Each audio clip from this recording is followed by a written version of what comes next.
وَلَقَدْ يَسَّرْنَا الْقُرْآنَ لِلذِّكْرِ فَهَلْ مِن مُّدَّكِرٍ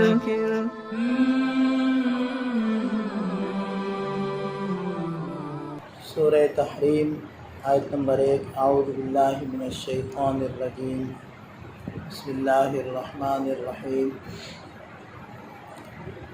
یا ایہا النبی لم تحرم ما احل اللہ لک تبتغی مرضات ازواجک واللہ غفور رحیم۔ قد فرض اللہ لکم تحلۃ ایمانکم واللہ مولاکم وهو العلیم الحکیم۔ وَإِذْ أَسَرَّ النَّبِيُّ إِلَىٰ بَعْضِ أَزْوَاجِهِ حَدِيثًا فَلَمَّا نَبَّأَتْ بِهِ وَأَظْهَرَهُ اللَّهُ عَلَيْهِ عَرَّفَ بَعْضَهُ وَأَعْرَضَ عَن بَعْضٍ فَلَمَّا نَبَّأَهَا بِهِ قَالَتْ مَنْ أَنبَأَكَ هَٰذَا قَالَ نَبَّأَنِيَ الْعَلِيمُ الْخَبِيرُ۔ سورہ تحریم کا جو بنیادی نقطہ ہے وہ یہ ہے کہ میاں بیوی کے تعلقات کے اندر اعتدال اور توازن ہونا چاہیے، یعنی جہاں یہ چیز ضروری ہے کہ ان کے مابین آپس میں شرعی حدود کا خیال رکھتے ہوئے محبت ہو، وہیں خاوند کی یہ ذمہ داری بھی ہوتی ہے کہ اس چیز کی بھی نگرانی کرے کہ ان کے اہل خانہ سے کوئی اللہ تعالیٰ کی نافرمانی نہ ہونے پر تو اعتدال اور توازن محبت میں یہ اس صورت کا بنیادی نقطہ ہے۔ نبی پاک صلی اللہ علیہ وسلم کے ساتھ ایک واقعہ یہ پیش آیا کہ آپ نے اپنی بعض ازواج کی خوشنودی کی خاطر ایک مرتبہ قسم کھا لی کہ میں شہد استعمال نہیں کروں گا، تو اس پر اللہ تعالیٰ نے آپ سے ارشاد فرمایا کہ اے ہمارے نبی، آپ اس چیز کو کیوں حرام قرار دیتے ہیں جس کو اللہ تعالیٰ نے حلال کیا؟ تو اسی حلال کو حرام کرنا، اسی کو تحریم کہتے ہیں عربی میں۔ اسی مناسبت سے سورت کا نام سورہ تحریم ہے۔ ارشاد فرمایا کہ یا ایھا النبی، اے نبی، لم تحرم، آپ کیوں حرام قرار دیتے ہیں ما احل اللہ لک، اس چیز کو جو اللہ نے آپ کے لیے حلال کی، تبتغی مرضات ازواجک، کیا آپ اپنی بیویوں کی خوشنودی چاہتے ہیں؟ واللہ غفور الرحیم، اور اللہ بخشنے والے مہربان ہیں۔ واقعہ یہ پیش آیا کہ نبی پاک صلی اللہ علیہ وسلم کی عادت مبارکہ تھی روزانہ عصر کے بعد اپنی ازواج مطہرات کے ہاں تشریف لے جایا کرتے تھے۔ تو حضرت زینب رضی اللہ عنہ نے ایک مرتبہ آپ علیہ السلام کو شہد پیش کیا، وہ آپ علیہ السلام نے استعمال کیا۔ تو اس کے بعد جب حضرت حفصہ اور حضرت عائشہ رضی اللہ عنہما ان کے ہاں آپ علیہ السلام تشریف لے گئے تو انہوں نے کہا کہ اے اللہ کے رسول، کیا آپ نے مغافیر استعمال کیا ہے؟ مغافیر ایک گھاس ہوتی تھی جس کے اندر بو ہوتی تھی ہلکی سی۔ نبی پاک صلی اللہ علیہ وسلم کی عادت مبارکہ یہ تھی کہ آپ علیہ السلام کو یہ چیز گوارا نہیں تھی کہ آپ علیہ السلام سے یا آپ علیہ السلام کے منہ مبارک سے کوئی بو آئے۔ تو آپ علیہ السلام نے ارشاد فرمایا کہ نہیں، میں نے تو مغافیر استعمال نہیں کیا۔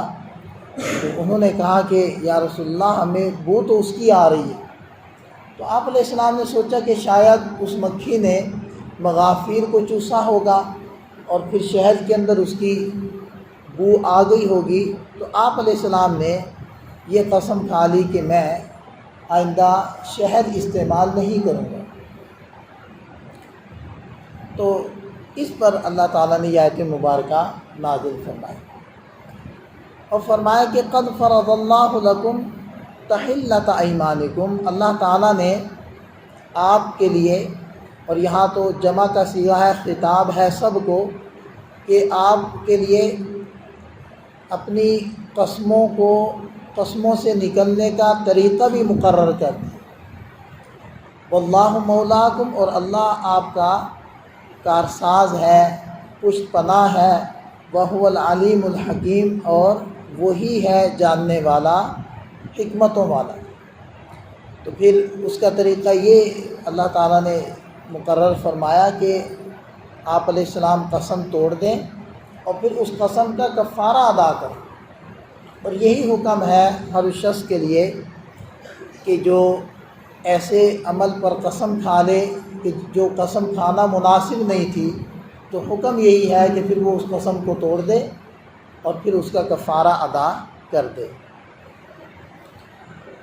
اور آپ علیہ السلام نے جب یہ قسم کھائی تھی تو حضرت حفصہ رضی اللہ عنہ سے اس کا تذکرہ کیا تھا، اور پھر ارشاد فرمایا تھا کہ یہ بات کسی اور کو نہ بتانا، کیونکہ آپ علیہ السلام یہ سوچتے تھے کہ کہیں اس قسم کے بارے میں حضرت زینب کو نہ پتہ چل جائے اور ان کا دل نہ ٹوٹے، تو اس لیے ارشاد فرمایا تھا کہ یہ کسی اور کو نہ بتلانا۔ وَإِذْ أَسَرَّ النَّبِيُّ، جب نبی صلی اللہ علیہ وسلم نے چپکے سے یعنی رازدارانہ طور پر اِلَىٰ بَعْضِ أَزْوَاجِهِ، اپنی کسی ایک زوجہ کو حدیثہ بات کی، یہی قسم والی بات اپنے ایک زوجہ سے فرمائی اور منع کر دیا کہ آگے نہ بتلانا۔ لیکن فَلَمَّا نَبَّأَتْ بِهِ، پھر جب انہوں نے وہ بات بتلا دی، یعنی حضرت حفصہ نے حضرت عائشہ رضی اللہ عنہ سے وہ بات ذکر کر دی، وَأَظْهَرَهُ اللَّهُ عَلَيْهِ، اور اللہ تعالیٰ نے آپ علیہ السلام کے اوپر اس بات کو ظاہر کر دیا کہ آپ کا راز اب راز نہیں رہا، بلکہ آپ کی بات آگے جا چکی ہے، حضرت حفصہ نے آگے کر دی ہے۔ تو یہ بات آپ علیہ السلام کو پتہ چل گئی۔ عَرَّفَ بَعْضَهُ وَأَعْرَضَ عَنْ بَعْضٍ، تو پھر آپ علیہ السلام نے یہ بات حضرت حفصہ سے فرمائی کہ آپ نے یہ باتیں آگے کر دی ہیں، حالانکہ میں نے منع کیا تھا۔ تو عرف بعضہ، بعض باتیں ان کے سامنے ذکر کر دی، وأعرض عن بعض، اور بعض باتوں سے اعراض کر لیا، چھوڑ دیا کہ چلو چھوڑو، ساری باتیں ذکر کرنے کی کیا ضرورت ہے، خام خواہ یہ شرمندہ ہوں گی۔ فلما نبأہا بہ، جب نبی پاک صلی اللہ علیہ وسلم نے حضرت حفصہ کو یہ بات بتلائی کہ مجھے پتہ چل گیا ہے کہ آپ نے آگے یہ باتیں کی ہیں، تو قالت، وہ کہنے لگی، من انبأک ھذا، یہ باتیں آپ کو کس نے بتلائیں؟ تو آپ صلی اللہ علیہ وسلم نے ارشاد فرمایا، نبأنی العلیم الخبیر، مجھے بتلائی ہے اس ذات نے جو جاننے والی ہے اور خبردار ہے، ہر چیز کا علم اس کے پاس ہے، اس نے مجھے یہ باتیں بتلا دی ہیں۔ آگے مزید اس کے بارے میں ساری تفصیل آ جائے گی۔ اللہ تعالی ہمیں قرآن و حدیث کا جو اصل مقصد ہے، قرآن کا جو اصل مقصد ہے، اس کو سمجھنے کی اور اپنی زندگیوں میں نافذ کرنے کی توفیق عطا فرمائے۔